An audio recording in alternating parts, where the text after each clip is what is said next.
जय हिंद साथियों। लैंग्वेज 1 और लैंग्वेज 2 एक ऐसा सब्जेक्ट है जहां बच्चों को सीटेट में सबसे ज्यादा प्रॉब्लम होता है। वो बचपन से या तो हिंदी मीडियम में पढ़े होते हैं या तो अंग्रेजी मीडियम में, फिर भी ना जाने क्यों लैंग्वेज 1 और लैंग्वेज 2 सिलेक्ट करते समय भी वो गलती करते हैं, और जब उसकी प्रिपरेशन करते हैं और सीटेट एग्जामिनेशन को देते हैं तो सबसे ज्यादा प्रॉब्लम उनको सीटेट के पेपर में, लैंग्वेज पेपर में ही होता है। ऐसा क्यों होता है? क्योंकि आप उसका इंपॉर्टेंट चैप्टर है जिनके बारे में आपको नहीं पता है ना, आपने एनालिसिस नहीं किया है, जिसके वजह से आपको ये नहीं पता होता कि एग्जाम में क्वेश्चन किस तरीके के पूछे जाते हैं।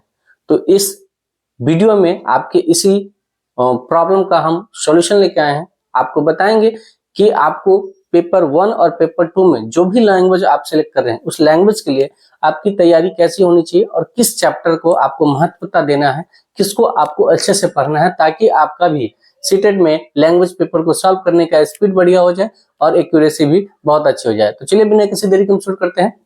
आई होप कि आप सभी लोग इस ठंड के मौसम में अच्छे से होंगे और अच्छे तरीके से पढ़ाई को जारी किए होंगे। चलिए शुरू करते हैं। वीडियो अच्छी लगे तो लाइक कर दीजिएगा। वीडियो के बारे में कोई भी आपका अगर बहुमूल्य सुझाव हो तो आप हमें कमेंट के जरिए जरूर देंगे। तो शुरू करते हैं।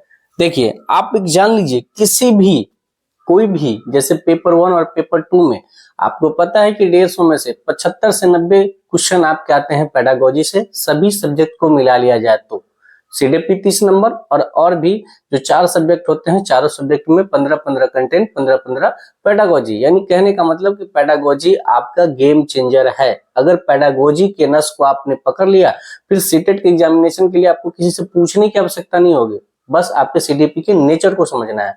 तो यदि इससे पहले वाले वीडियो सीडीपी के मोस्ट इंपोर्टेंट चैप्टर, जो एक सीडीपी के उतने चैप्टर पढ़ेंगे तो आपके बाकी सभी सब्जेक्ट में काम देगा, उसका वीडियो हमने इस चैनल पे डाल दिया है। ये आपका थंबनेल है, आप वो वीडियो जाके जरूर पहले देखेंगे, उसका नोट्स बनाएंगे। हम अभी से लेके आपको बार बार बोल रहे हैं कि जब भी कोई वीडियो लेके आए इंपॉर्टेंट चैप्टर का या फिर स्ट्रेटजी का या फिर आपके एग्जामिनेशन के क्वेश्चंस का, तो आप कॉपी और पेन लेके बैठे और उसको नोट्स करें, ताकि एग्जाम के टाइम में आपको वीडियो ना देखना पड़ा, तुरंत आप नोट्स उठाएं और क्विक रिवीजन करके एग्जाम के लिए निकल जाएंगे। ये होता है सही तरीका पढ़ने का। तो जैसा कि हमने बोला कि गेम चेंजर आपका क्या है, पेडागोजी है। आपके ग्रामर में तो ये सारे चीज पूछे ही जाते हैं। ये ग्रामर का आपका टॉपिक हो गया, जो कि ऑलमोस्ट सभी बच्चे बचपन से पढ़ते हैं। विलोम यानी एंटो साइनो आप पढ़ सकते हैं, विलोम को बोलते हैं एंटोनिम्स। अगर अंग्रेजी की भाषा है तो एंटोनिम्स हो जाएंगे, एंटोनिम्स साइनोनिम्स पढ़ेंगे।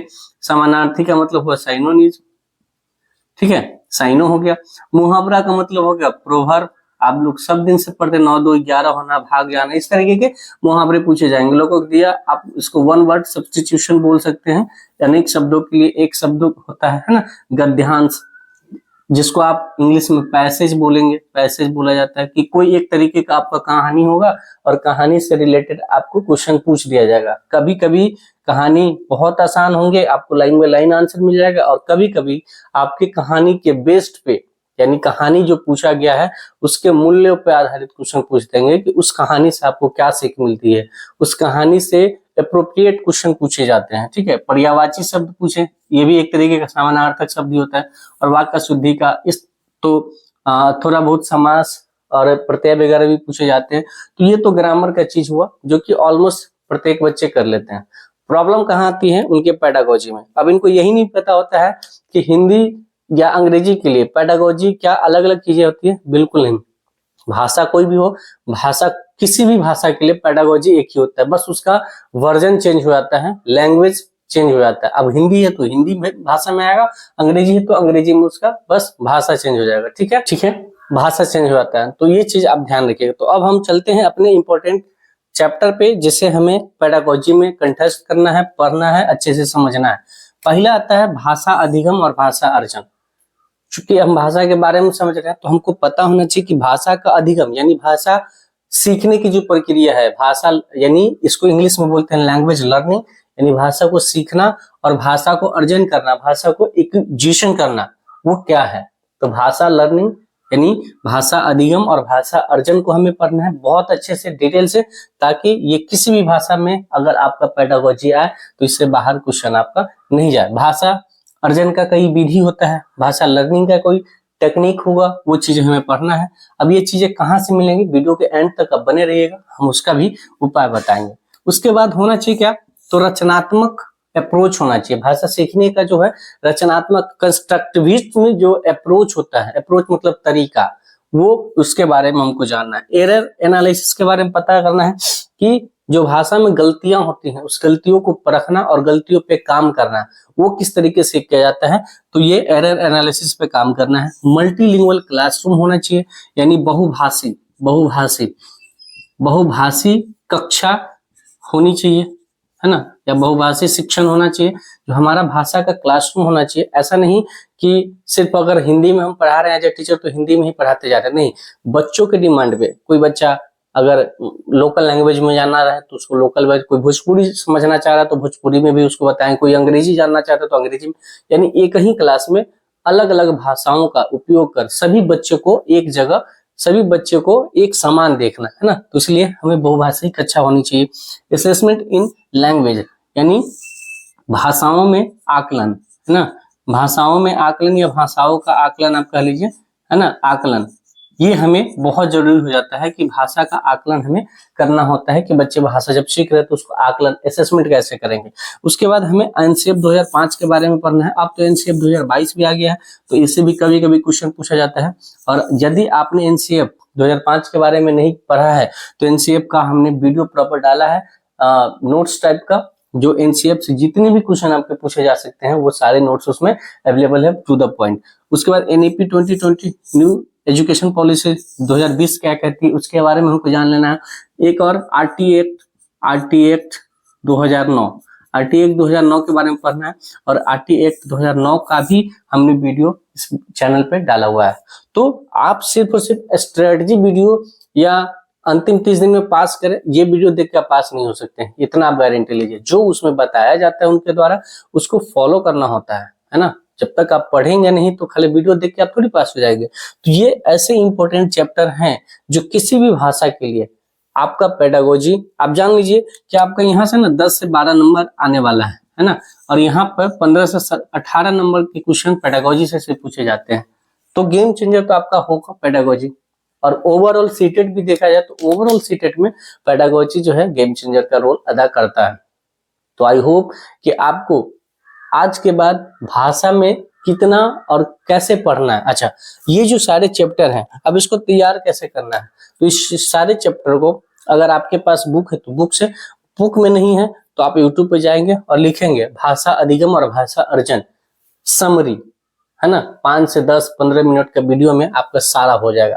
हम धीरे धीरे इस चैनल पे लाने का प्रयास करेगा, क्योंकि हमें भी समय का जो है अभाव है, समय नहीं मिल पाता है। आपने देखा होगा कि पिछले 2 दिनों से इस चैनल पर कोई भी वीडियो नहीं डाला है, तो हो जाती है, ठीक है ना। तो अभी मैं प्रयास करूंगा कि इसको रेगुलर रखने के लिए, और इन सभी चीजों को एनालिसिस करने में भी टाइम लगता है, तो हर 5 मिनट पे वीडियो अपलोड नहीं हो सकता है, समझ लीजिए। अगर हिंदी में आपको प्रॉब्लम है और आपने कमेंट किया तो हमें हिंदी के बारे में पूरे डिटेल से उसका एनालिसिस करना पड़ता है प्रीवियस ईयर क्वेश्चन को। तो अब ये जो आपका भाषा 1 और भाषा 2 का जो है डर कैसे खत्म होगा, तो सबसे पहले आपको क्या करना होगा, 3 चीज पे काम करना पड़ेगा। ये जितने भी चैप्टर हैं सबको बार बार रिपीट करना होगा, यानी रिवाइज करना होगा। इन्हीं सारे चैप्टर को ज्यादातर फोकस करना है, ठीक है। दूसरा क्वेश्चन क्या है कि आप इसको कैसे करेंगे, तो आप जब भी टीचिंग करें, जब भी हिंदी टीचिंग करें, अंग्रेजी टीचिंग करें, कोई अलग सब्जेक्ट का टीचिंग करें, तो आप एज ए फैसिलिटेटर का भूमिका अदा करेंगे, यानी सुगम करते हैं आप, और बच्चे को सेंटर में रख के, बच्चे आपके जो हैं सब कुछ है, बच्चे जैसे चाहेंगे उसी तरीके से, यानी बच्चे को सेंटर में रख के आप एजुकेशन देंगे। क्लासरूम को जो है ना, वो बच्चे सेंटर बाल केंद्रित रखेंगे। और तीसरा क्या है, आप पीवाईक्यू दबा के लगाइए, यहाँ से आपका एनालिसिस हो जाता है कि भाई क्वेश्चन किस टाइप के पूछे जाते हैं, किस क्वेश्चन चैप्टर से पूछे जाते हैं। तो ये जो है आप 2011 से 2024 तक के जितने भी प्रीवियस ईयर क्वेश्चन है उसका सेक्शनल टेस्ट लगा लीजिए। जैसे आपने हिंदी का चैप्टर पढ़ा और हिंदी का जो मात्र 30 क्वेश्चन है उस हिंदी का हम टेस्ट लगा लिए, ठीक है। तो इस तरीके से आप सेक्शनल टेस्ट लगा लीजिए, और धीरे धीरे जब सभी सब्जेक्ट पे आपका कमांड बन जाएगा तो आप 150 वाले का दे सकते हैं। अंतिम 15 दिन में भी अगर पूरा 150 क्वेश्चन का जो सेट है वो लगा लेते हैं तो आप आसानी से सीटेट क्रैक कर जाएंगे। सीटेट बहुत ही आसान है। अब यकीन मानिए, पता नहीं सीटेट का रिजल्ट इतना कम परसेंटेज क्यों रहता है ओवरऑल में, है ना। वो बस एक ही चीज है कि आप सिर्फ वीडियो पर भागते हैं, आप एनालिसिस नहीं करते, आप चीजों को नोट नहीं करेंगे। अभी आए होंगे, वीडियो देखेंगे, बस खत्म। वीडियो देखे हैं, वीडियो को नोट किया जाए, है ना। क्योंकि इसको बनाने के लिए बैक में कितना एनालिसिस करना पड़ता है, घंटों लगता है, क्वेश्चन को छांटना पड़ता है कि ये क्वेश्चन किस चैप्टर से है, कैसे आया है, ठीक है। इसीलिए तो आई होप कि आपको आज के बाद भाषा यानी लैंग्वेज 1 और लैंग्वेज 2 का तैयारी किस तरीके से करें और कैसे 25+ मार्क लाए, उसके लिए कोई इशू नहीं होगा। मिलते हैं नेक्स्ट वीडियो में, तब तक के लिए आप स्वस्थ रहिए, मस्त रहिए और अपने पढ़ाई में पूरी तरीके से व्यस्त रहिए। यदि और भी कोई टॉपिक पे आपको वीडियो चाहिए या आपका कोई जैसे PYQ करना है तो आप हमें कमेंट कर सकते हैं। मिलते हैं आपको एक नए वीडियो में, तब तक के लिए।